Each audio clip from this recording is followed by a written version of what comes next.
Hello guys. Alam niyo kung bakit ako nananawagan na maging kalmante muna tayo, no? Kasi nga, 'di ba, gusto natin na mawala yung mga animal, no? Yung mga yawa nga naada sa Congress, no?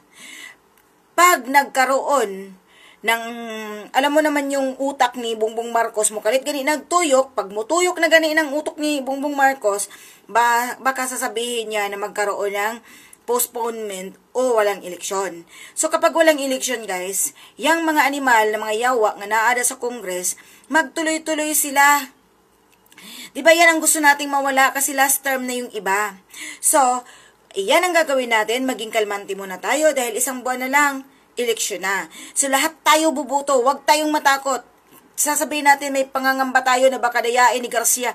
Pero huwag tayong matakot. Kailangan nating bumuto.